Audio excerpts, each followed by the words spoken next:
I cheated with his brother. Now he won't even look at me and I lost everything I need to tell someone what I did. And you're going to think I'm terrible. But there's something about loving two brothers at once that nobody understands. Everyone who knows what happened, my friends, my family, strangers on Reddit who found my original post before I deleted it, they all see me as the cheating girlfriend who destroyed a family. And they're right, but they're also wrong in ways I can't explain without telling you everything from the beginning, including the part that makes me sick to think about even now. The worst part about what happened isn't that I slept with my boyfriend's brother. It isn't even that I kept doing it for 3 months while looking Marcus in the eye every single day and telling him I loved him. The worst part is something I've never admitted to anyone, not my therapist, not my best friend, not even in my most anonymous online confessions.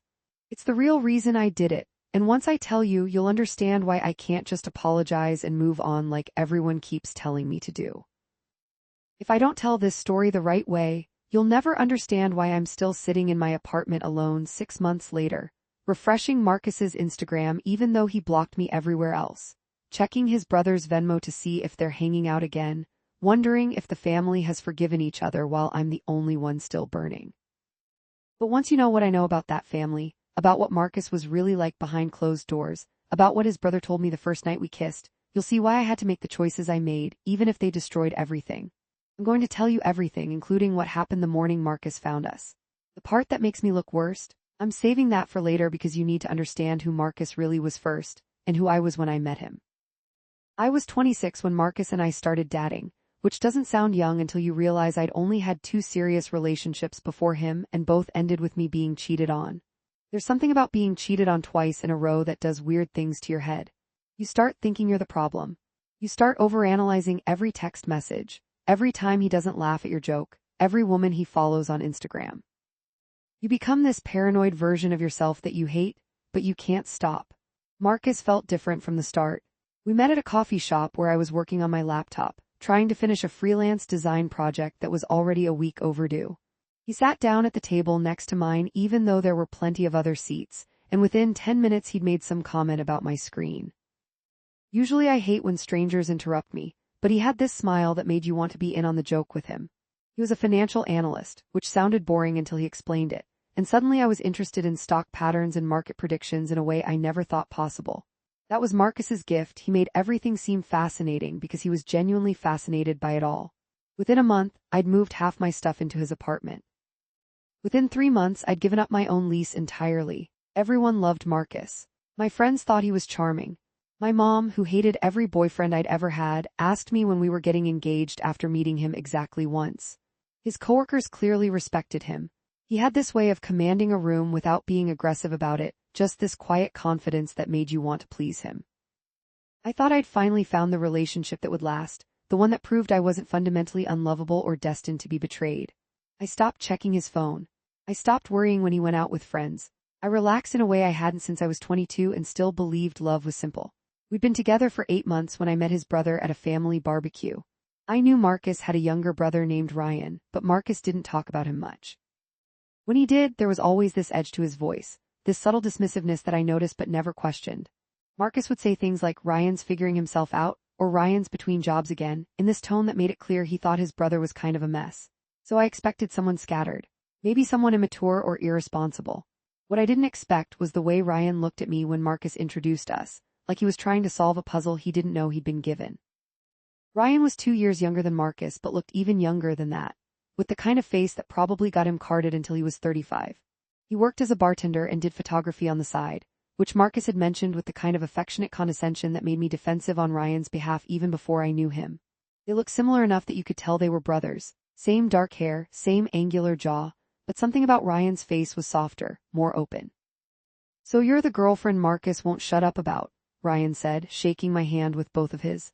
"He said you were pretty, but I thought he was exaggerating because he always exaggerates about everything." Marcus laughed, but I caught something tight in his expression. Ryan thinks everyone exaggerates because he has no sense of accuracy about anything. It was said like a joke, but it didn't feel like one.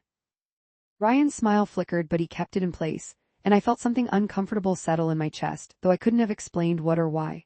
The barbecue was fine. Marcus's parents were lovely if a little formal. His dad asked me about my design work with genuine interest.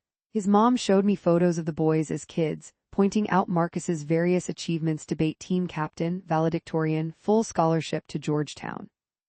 Ryan appeared in the photos too, usually in the background or mid-motion, slightly blurry. I noticed Ryan watching us throughout the afternoon, not in a creepy way, just observing. And whenever Marcus touched me, a hand on my lower back, an arm around my shoulders, I swear I saw something flicker across Ryan's face that I couldn't quite read. Just when I thought the day would end uneventfully, Marcus got pulled into a long conversation with his dad about something work-related, and I found myself alone by the dessert table where Ryan was loading up a plate with his mom's famous brownies. "You want one?" he asked, holding out the plate. "They're literally the only thing worth suffering through these family things for." "Marcus doesn't really make it sound like suffering," I said, taking a brownie.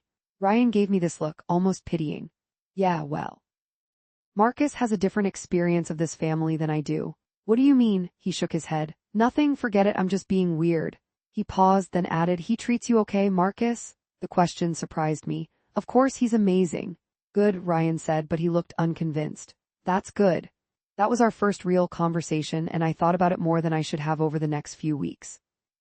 There was something in the way Ryan had asked about Marcus, something that suggested he knew a version of his brother that I didn't. I told myself I was reading too much into it. Brothers were competitive sometimes, especially when one was clearly more successful than the other.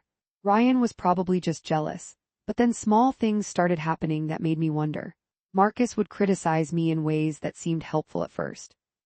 He'd point out that I told a story wrong at dinner with his friends, getting the timeline confused. He'd mention that my outfit was a little too casual for the restaurant we were going to, in this gentle way that made me feel like he was doing me a favor by correcting me. He'd explain things I already knew as if I'd never heard of them, then act surprised when I got annoyed. "I'm just trying to help you," he'd say, looking genuinely confused by my irritation. "Why are you getting defensive?" The thing about criticism delivered kindly is that it makes you feel crazy for being hurt by it. I started second-guessing myself constantly. Was I too sensitive? Was I being unfair to him? He loved me, I knew he did. He told me all the time. He introduced me to everyone as his girlfriend with pride in his voice. He was planning a future with me. So why did I feel smaller and smaller every day? I thought I was the problem until the night Marcus had to work late and Ryan texted me. I'd given Ryan my number at the barbecue because Marcus's mom had suggested we all get dinner sometime, the four of us, and Ryan had said he'd coordinate it. He'd never used it until that Tuesday in October, 3 months after we first met. The text said, "Hey, I know this is random, but I'm doing a photography show Friday night and I have like no one coming. Would you want to stop by?" "Totally fine if not, I know it's not your scene." I should have asked Marcus first, or invited Marcus to come with me. Instead I wrote back, "I'd love to, send me the address." I told myself it was just supporting my boyfriend's brother, that Marcus would be happy I was making an effort with his family, but I didn't mention it to him, which should have told me something about my real motivations. The show was in a tiny gallery in a neighborhood I'd never been to, the kind of place that served wine in plastic cups, and had exposed brick walls covered in local art. Ryan's photos were actually good, moody black and white shots of the city at night, empty streets and closed storefronts, and the kind of urban loneliness that felt almost romantic. "You came," Ryan said when he spotted me, and his whole face lit up in a way that made me feel things I definitely shouldn't have been feeling. "Of course I came, these are beautiful." "Marcus didn't want to come?" "He's working late," I said, which was true but also felt like a lie of omission. We spent 2 hours talking about photography and art and the creative process, and it was the first time in months I felt like someone was actually interested in what I had to say. Ryan asked me about my design work with genuine curiosity, wanted to see my portfolio, suggested we could collaborate on something sometime. He didn't correct me or explain things I already knew or make me feel stupid for my opinions. When I got home that night, Marcus was already in bed, scrolling through his phone. "How was work?" I asked. "Fine, long, come here." I climbed into bed and he kissed me, and it felt like it always felt nice, comfortable, safe, but something had shifted and I couldn't shift it back. I started seeing Ryan more after that, not secretly exactly, but not explicitly either. We'd meet for coffee sometimes when Marcus was at work. He'd text me photos he thought I'd like. We talked about art and ambition and family dynamics, and slowly, carefully, he started telling me what it was like growing up as Marcus's little brother.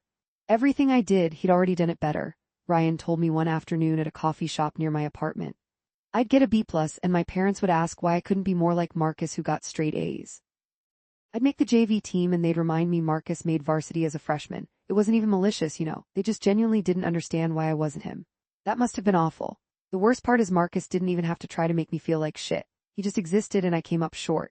You know what he said when I told him I wanted to do photography professionally? He said that's a nice hobby, but what was my real plan? Ryan laughed, but it sounded hollow. He says stuff like that all the time, these little comments that seem like concern but are actually just him reminding me he's better than me. I thought about all the times Marcus had helped me by pointing out my mistakes. How he'd explain my own design work back to me like I hadn't created it. How he told me last week that my idea for a client pitch was interesting in a tone that clearly meant bad. Does he do that to you too? Ryan asked, watching my face. The thing where he makes you feel stupid while pretending to be nice? I don't know what you mean, I lied. Yeah, you do, I can see it in your face. He reached across the table and his hand was close enough to touch mine but didn't. Marcus needs everyone around him to be slightly inferior so he can feel superior. It's his whole thing. He probably does it without even realizing it. He loves me, I said, defensive. I'm sure he does in his way. Ryan pulled his hand back. Sorry. I'm overstepping. It's just weird watching him do to you what he's always done to me and not saying anything. I should have stopped meeting Ryan after that conversation. I should have told Marcus what his brother was saying about him. Instead, I went home and started noticing every single time Marcus made me feel small, and once I started noticing, I couldn't stop. Marcus mentioned that I'd mispronounced an author's name at book club. Marcus suggested I might want to wear makeup to his company party, because everyone would be pretty dressed up. Marcus explained cryptocurrency to me even after I told him I'd literally designed an app for a crypto company last year. Each tiny correction, each gentle suggestion, each patient explanation, they all started feeling like little deaths of my self-esteem. And then I'd meet Ryan for coffee and he'd ask my opinion on something and actually listen to the answer. He'd remember details I'd mentioned weeks ago. He'd treat my work like it was real and valuable and not just a cute hobby I did between being Marcus's girlfriend. I was falling for Ryan and I knew it was happening and I didn't stop it. The first time we kissed was so click I'm almost embarrassed to tell it. We were at his apartment looking at prints for his next show, and I made some comment about the composition, and he said, "See, this is why I wanted your opinion, you actually get it." And then we were kissing and I was kissing him back. We stopped after a minute and I said, "We can't do this," and he said, "I know," and then we were kissing again, harder this time, and I didn't stop it when he pulled me toward his bedroom. Afterward, lying in his bed while the guilt crashed over me in waves, Ryan said something I haven't been able to stop thinking about since. "I know this is fucked up," he said. "I know I'm a terrible person for wanting my brother's girlfriend, but I've watched him slowly kill your spirit for months and I can't stand it anymore. You're not yourself around him. You're this diminished version of who you actually are. You don't know who I actually am. I know you better than he does." When's the last time Marcus asked you about your work without suggesting ways to improve it? When's the last time he let you be right about something without correcting some minor detail? When's the last time you felt smart and capable around him instead of like you're constantly trying to measure up? I started crying because he was right and I hated that he was right. "You should leave him," Ryan said. "Not for me, just for you. You should leave him and remember what it's like to be around someone who doesn't treat you like a project to fix." I should have left Marcus that night. I should have gone home and ended it cleanly, been honest about what happened, dealt with the consequences like an adult. Instead, I went home and climbed into bed next to Marcus and let him pull me close, and when he said, "I love you," I said it back, and I kept seeing Ryan every week for the next 3 months. I became a person I didn't recognize. I'd sleep with Ryan on Tuesday afternoons when Marcus thought I was at the gym, then go home and have dinner with Marcus and act like nothing was wrong. I'd listen to Marcus explain things to me in that patient, condescending way while mentally composing texts to Ryan about how insufferable it was. I split myself into two people: the girlfriend who was trying to be good enough for Marcus, and the version of myself that only existed in Ryan's apartment, where I was already enough exactly as I was. The lying should have felt worse than it did. That's the thing nobody tells you about infidelity. After the first few times, it starts feeling almost normal. You get good at it. You learn which lies work and which don't. You create entire backup stories for where you've been and what you've done. You become a different person, and after a while you can't remember who you were before. Ryan and I never talked about the future. We existed in this bubble where Marcus didn't exist and consequences didn't exist, and we could just be two people who understood each other. He'd show me his photos and I'd show him my designs, and we'd talk about art and ambition, and all the ways we'd been made to feel small by people who were supposed to love us. "My ex cheated on me," I told Ryan one afternoon, which felt almost funny given the circumstances. "Twice, 2 different guys. Marcus knows that?" "Yeah," I told him early on. "He said he'd never do that to me, that he respected me too much." Ryan made a sound that might have been a laugh. "Marcus doesn't cheat because he likes being the good guy too much. He likes being the one everyone thinks is perfect. Actually betraying you would ruin his self-image. So he just slowly makes me feel worthless instead." Exactly, it's more subtle but it lasts longer. Ryan pulled me closer. You know what the fucked up thing is? I'm doing the same thing to him. I'm betraying him, but I feel righteous about it because I've decided he deserves it. We're both terrible. Maybe we are, I said, and I kissed him because it was easier than thinking about what kind of person I'd become. I thought we were being careful. We only met at his place, never in public places where someone might see us. We didn't text anything explicitly incriminating. We were so careful. But Marcus's coworker saw me leaving Ryan's apartment building one Tuesday in December, and she mentioned it to Marcus because she thought it was sweet that I was hanging out with his brother, and Marcus, who is not stupid, started putting pieces together. He didn't confront me immediately. Instead, he started asking casual questions. Had I seen Ryan lately? What did we talk about? Why hadn't I mentioned we were hanging out? I lied to every single question, compounding betrayal on top of betrayal, and I watched Marcus's face get tighter and more closed off with each lie, and some part of me knew he knew, but I kept lying anyway. Just when I thought maybe I'd gotten away with it, maybe his suspicion would fade and I could figure out how to end this cleanly, Marcus went through my phone while I was in the shower. I'd been deleting the explicit texts, but I'd kept some of the tamer ones, the ones about meeting for coffee or Ryan sending me photos. Alone they seemed innocent. Together they told a story, especially the timestamps showing I'd been with Ryan during times I'd told Marcus I was somewhere else. When I came out of the bathroom, Marcus was sitting on the bed with my phone in his hand.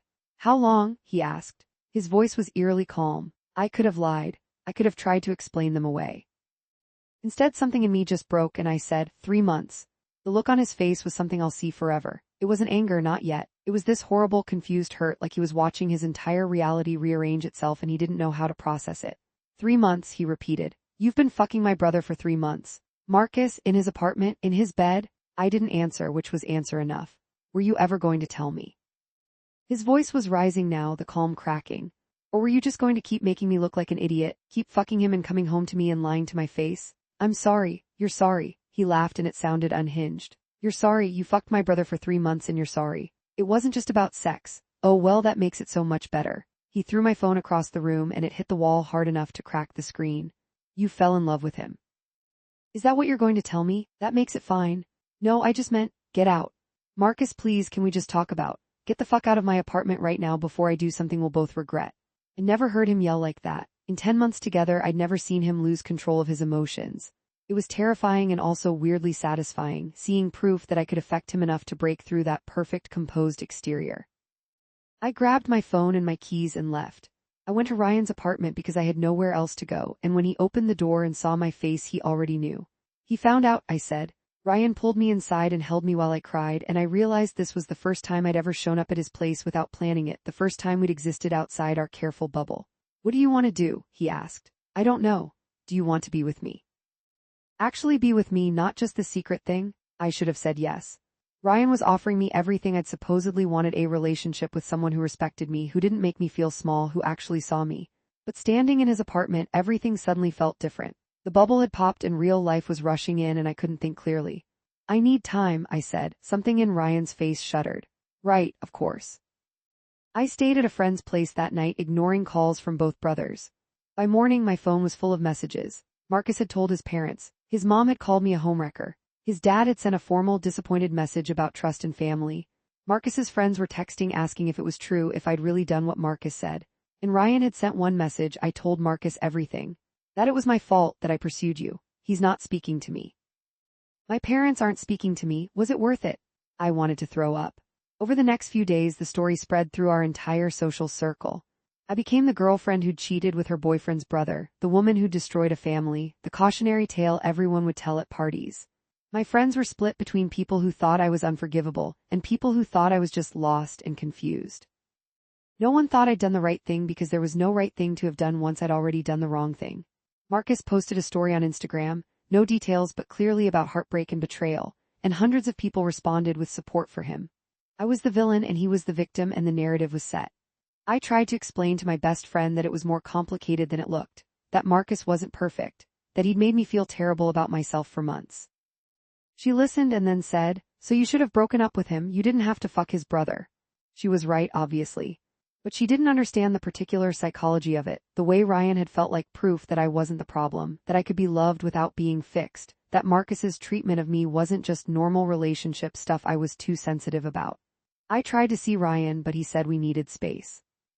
I can't lose my whole family for someone who isn't sure about me, he said, and I couldn't even argue because he was right about that too. So I lost both of them. I lost Marcus, who I'd betrayed in the worst possible way. I lost Ryan, who had pulled into this mess and who'd lost his family because of me. I lost my friend group because half of them were Marcus's friends first. I lost the version of myself who believed I was a good person. I thought that was the worst of it. I thought once the initial fallout settled, I could start rebuilding, apologizing, moving on. Then I found out Marcus had started dating someone new. It had been 6 weeks since everything exploded. 6 weeks of me sitting in my apartment alone, spiraling, refreshing social media obsessively, trying to figure out how to fix the unfixable. And Marcus had already moved on. Her name was Jessica. She was beautiful and successful and smiled adoringly at him in every photo. They'd gone Instagram official after 3 weeks, which felt impossibly fast until I realized it meant he started seeing her maybe 2 weeks after we broke up. Maybe sooner. I told myself it didn't matter. I'd cheated on him. He had every right to move on. But something about the timeline bothered me, the way he'd seemed so devastated when he found out about Ryan but was posing with Jessica on vacation in the Bahamas a month later. I did something I'm not proud of. I reached out to Jessica on Instagram from a fake account and told her she should be careful with Marcus, that he wasn't what he seemed, that he had a way of making you feel small. She screenshotted my message and sent it to Marcus, and Marcus posted it publicly with a caption about his crazy ex who can't handle that he's moved on. Another few hundred people saw proof that I was vindictive and unhinged on top of being a cheater. But here's the thing I haven't told anyone. Here's the part that makes me look worse but also changes everything. 2 weeks after that, I got a DM from a number I didn't recognize. It was a woman named Allie, and she said we needed to talk about Marcus. We met at a coffee shop and she told me she dated Marcus 3 years ago before me, for 7 months, and the whole time they were together he'd been sleeping with her roommate. I found out the same way you found out about Ryan, she said, going through his phone. And when I confronted him, he cried and apologized and said it was a mistake, that he loved me, that he'd never do it again. So I forgave him, and he kept doing it, for 2 more months while I thought we were rebuilding trust. My hands were shaking. Why are you telling me this? Because I saw what he posted about you, the stuff about his crazy ex, and I recognized the pattern. She pulled out her phone and showed me screenshots, hundreds of them, messages between Marcus and her roommate that were explicit and ongoing and undeniable. He does this thing where he makes you feel like you're not good enough, like you're lucky he's with you. And then he cheats and makes you think it's somehow your fault for not being better.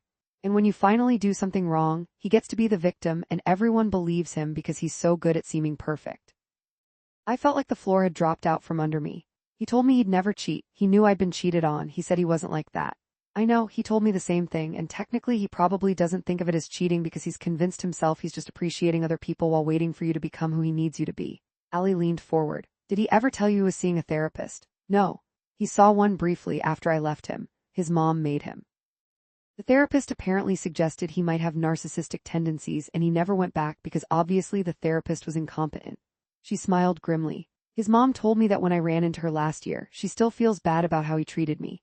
But his mom called me a homewrecker when she found out about Ryan. Of course she did. Marcus is her golden child. She'll believe whatever he tells her to believe. Allie sat back. Look, I'm not saying what you did was okay. Cheating on him with his brother was fucked up. But I need you to understand that Marcus isn't the victim he's pretending to be. He's a manipulator who drove you to the point where betraying him felt like the only way to remember your own worth. And now he gets to use your worst moment to make himself look like a martyred saint. After Allie left, I sat in that coffee shop for 2 hours trying to process what she'd told me. Everything recontextualized itself.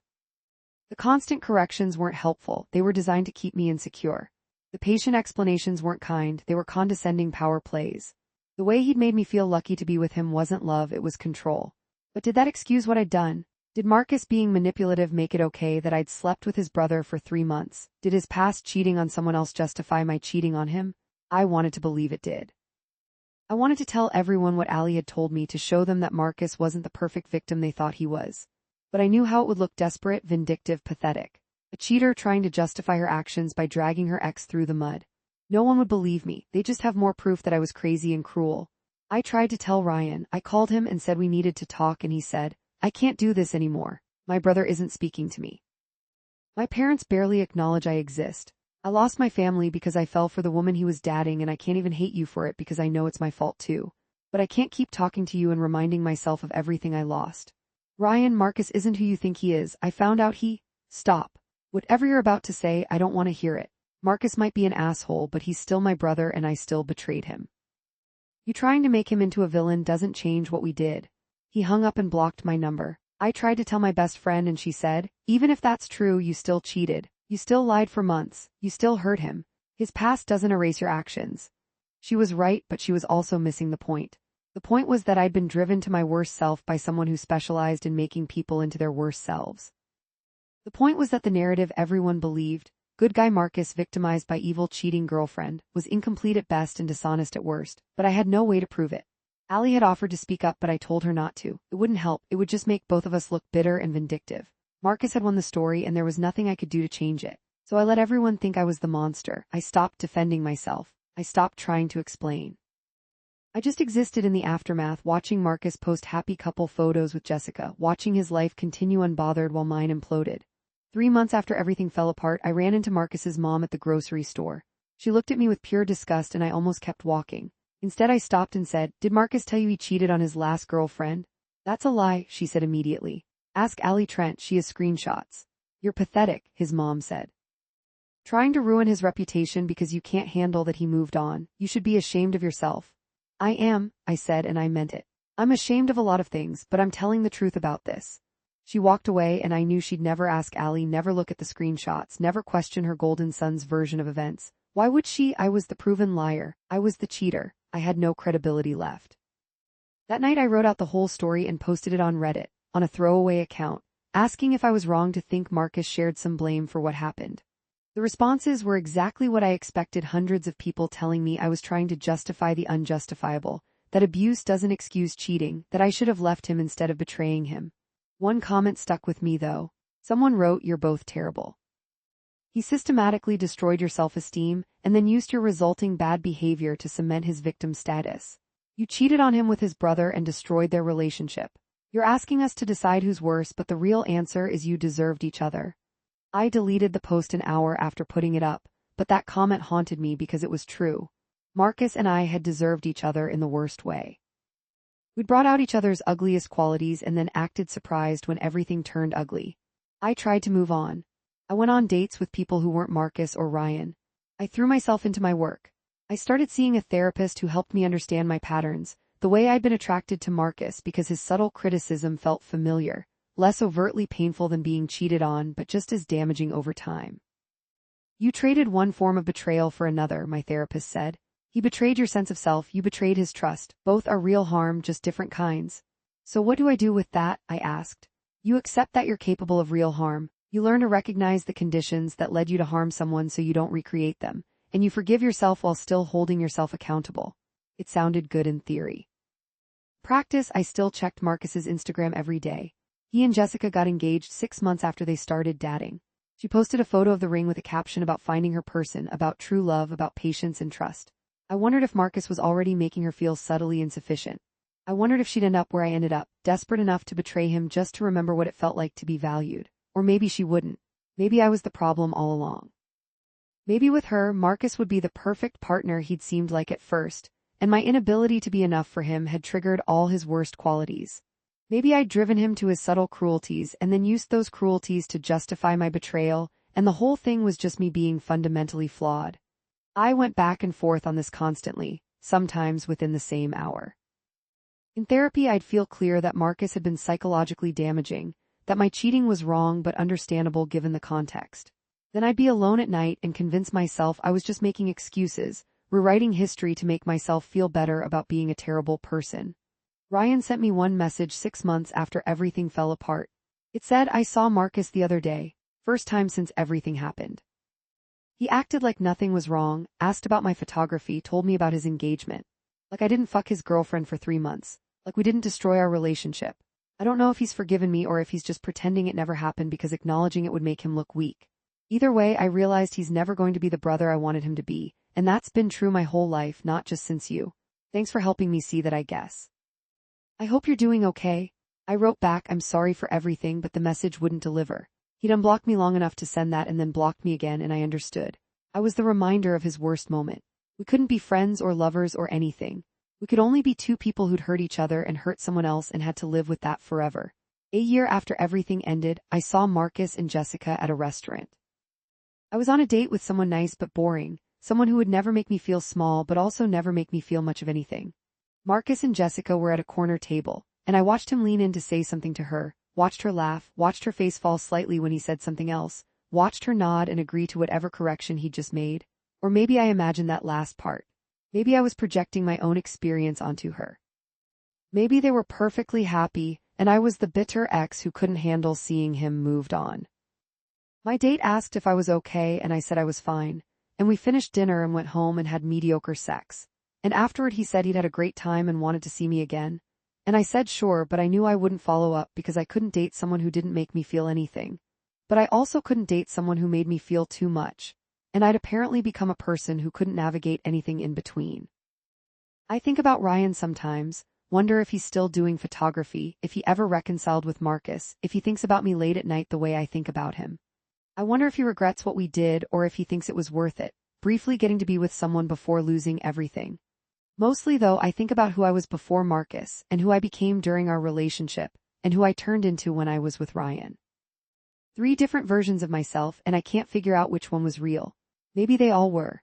Maybe we're all just different versions of ourselves depending on who's watching, and the goal is to find someone who brings out a version you can stand to be. I haven't found that person yet. I'm not sure I ever will. The cheating is part of my story now, part of how I'll be introduced if I ever date someone in the same social circle. That's her, the one who slept with her boyfriend's brother. It doesn't matter that there was context. It doesn't matter that Marcus had his own issues. The story is set and I'm the villain, and maybe I deserve to be.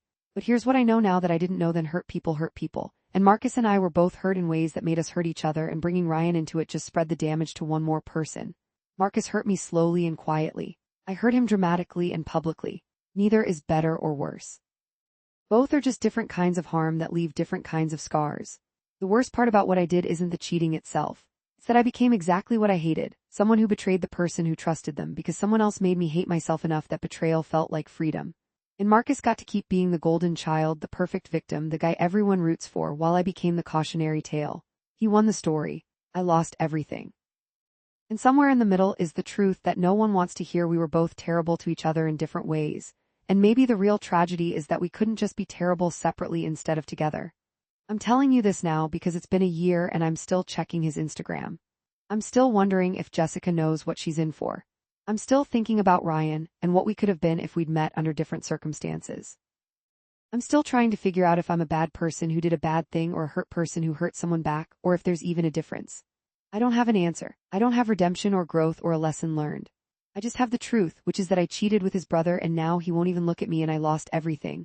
And I still don't know if I was the villain or the victim, or if we were all just broken people breaking each other. That's the part no one wants to hear. That sometimes there are no good guys. Sometimes everyone's terrible in their own way, and the only question is who tells the story best. Marcus told it better, and I have to live with that.